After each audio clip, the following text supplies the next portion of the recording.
curator and all-round... He gave me the signal.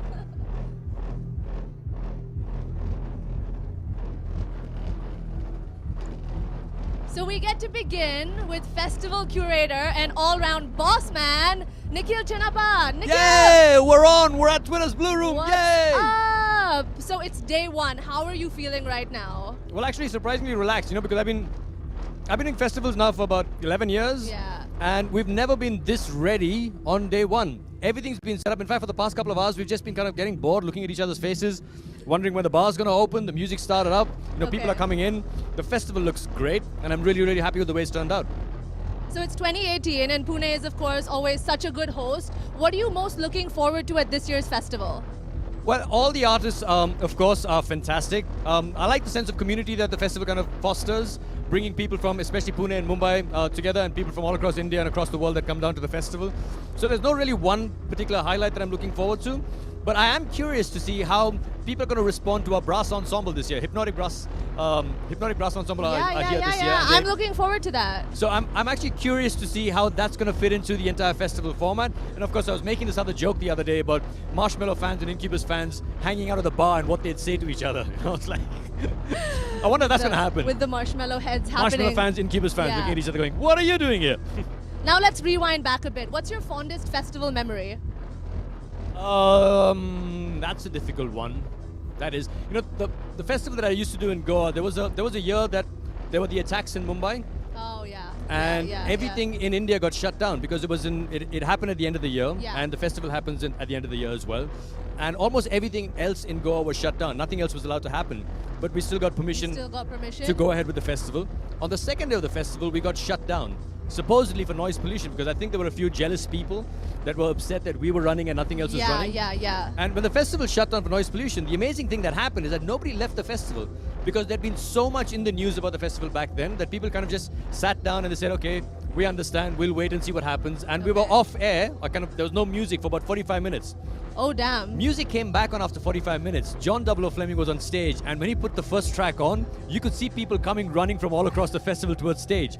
And the track started off like kind of slow. It started off a little mellow, and then at about the 1 minute mark, the track kicked in.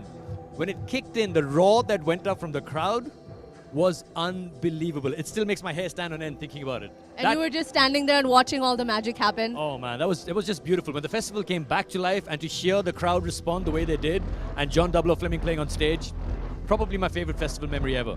Okay, and now let's talk Twitter. What's your most frequently used emoji and hashtag? Of late, the most frequently used emoji has been Go Supersonic. And I love the fact that we've got like the Twitter hashtag and the Twitter emoji for it. It looks so good. I mean, we've got Go Supersonic, Vh1 Supersonic, Vh1 Supersonic 2018, Supersonic Pune. So we've got a bunch of them that all kind of have the same kind of Twitter emoji on it. Otherwise, the most frequently used hashtag would probably be my radio show, TGTR. Oh, yeah, that's a good one. And who's that one person who you love following?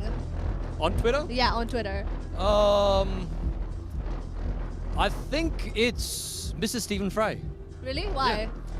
Because it's just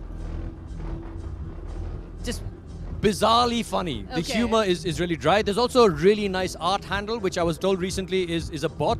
It's called Archilect.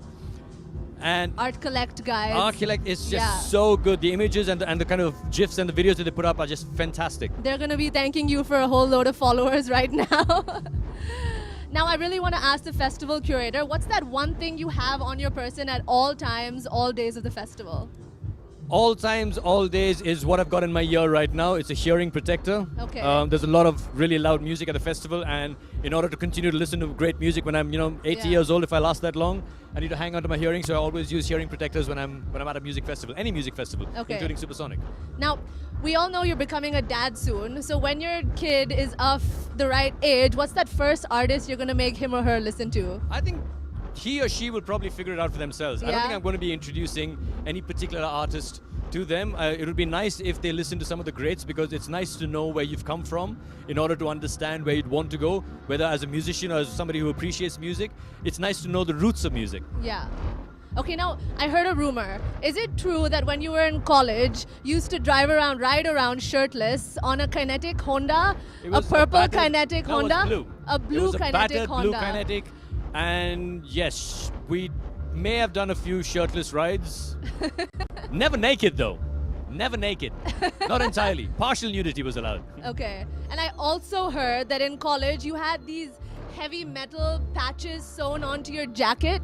So what bands were these, or what was going on that time? Through college, I listened to a lot of heavy metal through high school and college. And I had patches of some of my favorite bands. There's Iron Maiden, there's Metallica, AC/DC, Jethro Tull.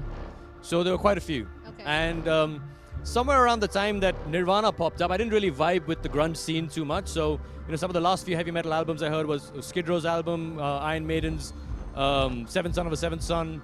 The Guns N' Roses albums were great. Metallica's Black Album. And after that, I discovered dance music and then just got sucked into that. Okay. And now, who has been your favorite booking or artist over all these last years at Supersonic? Who's that one? That's an easy one. Is it? You know which one. Last year.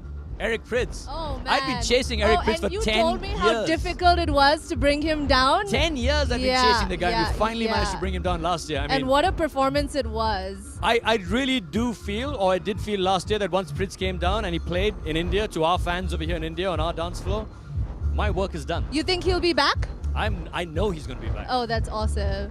Okay, now let's finish by that one thing you want to tell all the viewers. So if you're watching Twitter's Blue Room right now, and if you're anywhere in the vicinity of Pune or Mumbai is just literally down the road. Just get into a car and come. The festival over here is fantastic. The artists are fantastic. The way the festival's been laid out is really amazing, if I may say so myself. And if you're sitting at home, why would you do that? This is such a great weekend to come out and spend some time with your friends in the sunshine. Do that. Go Supersonic. I'd listen to him. So don't forget to stay tuned and join the conversation with us. And go Supersonic. Use the hashtag Use on the Twitter. hashtags Go Supersonic, Vh1 Supersonic. Like spam the hashtag. Spam the living... I can't say the word. I can use profanity. Yeah, you can. Spam the living fuck out of it. Because we're going to be reading all of it. I personally have to do this. I have to read all of it. But thank you. Thank you for joining Thank you, us. Elixir. Have a good weekend.